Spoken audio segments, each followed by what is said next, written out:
एक गांव में एक व्यक्ति रहता था जो बहुत ही आलसी था। उसके पास किसी भी चीज़ की कोई कमी नहीं थी। एक सुंदर सा खेत और खाना पका कर देने वाली एक सुंदर सी बहू। इतना सब कुछ होने के बाद भी उसकी पत्नी बहुत दुखी रहा करती थी, क्योंकि किसान बहुत ही आलसी था। वह कोई भी काम खुद नहीं करता था और सारा दिन सोता ही रहता था। एक दिन उसके घर एक बाबा आए। किसान और उसकी पत्नी बाबा का स्वागत करते हैं और उसे घर के अंदर लाते हैं। फिर वह लोग बाबा को भोजन कराते हैं और खूब सेवा करते हैं। बाबा इसकी सेवा से बहुत खुश होते हैं और कहते हैं, मुझसे कोई भी एक वरदान मांगो, मैं उस वरदान को पूरा कर दूंगा। किसान साधु से कहता है, मुझे कोई भी काम करना न पड़े, मेरा काम अगर कोई दूसरा कर दे। तो बाबा उसे वरदान में एक जीन देते हैं और कहते हैं, इस जीन को तुम हमेशा व्यस्त रखना, अगर तुम इसे कोई काम नहीं दोगे तो ये तुझे खा जाएगा। इस वरदान को पाकर किसान मन ही मन में बहुत खुश होता है। किसान और उसकी पत्नी बाबा को अच्छे से विदा करते हैं। साधु के जाते ही जिन किसान से काम मांगता है, तो पहला काम किसान उसे खेत जोतने को कहता है। फिर वहाँ से जिन गायब हो जाता है और किसान को खुशी का ठिकाना नहीं रहता है। कुछ ही देर में जिन फिर वापस आ जाता है और कहता है, मैंने सारा खेत जोत दिया, मुझे अब दूसरा काम दो। किसान सोचता है, इतना बड़ा खेत इसने इतनी जल्दी कैसे जोत दिया। किसान सोच ही रहा होता है कि तभी जिन बोलता है, मुझे दूसरा काम दो, नहीं तो मैं तुझे खा जाऊंगा। किसान डर जाता है और बोलता है, जाकर खेतों में सिंचाई करो। फिर जिन गायब हो जाता है।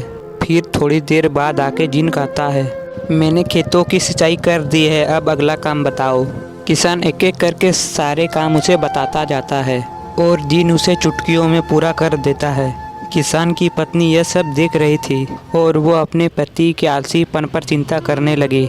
शाम होने से पहले जिन सारा काम कर देता है। सारा काम करने के बाद जिन किसान के पास आ जाता है और कहता है, मुझे अगला काम बताओ, नहीं तो मैं तुम्हें खा जाऊंगा।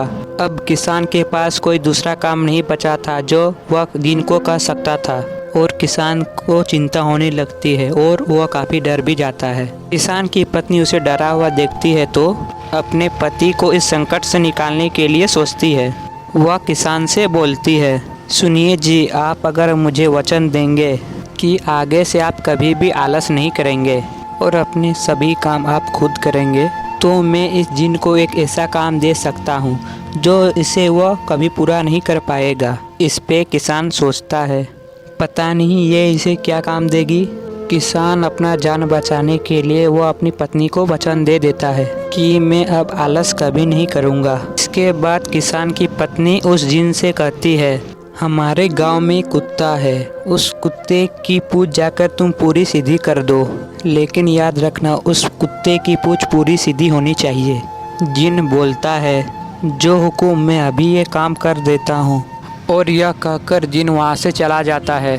फिर जिन लाख कोशिश करने के बावजूद भी वह कुत्ते की पूँछ को सीधा नहीं कर पाता है और वह हार मान लेता है और वहाँ से जिन हमेशा के लिए चला जाता है।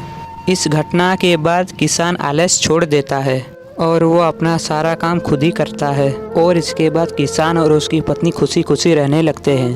तो दोस्तों, इस कहानी से हमें यह सीख मिलती है कि हमें कभी आलस नहीं करना चाहिए और हमें अपना काम खुद ही करना चाहिए।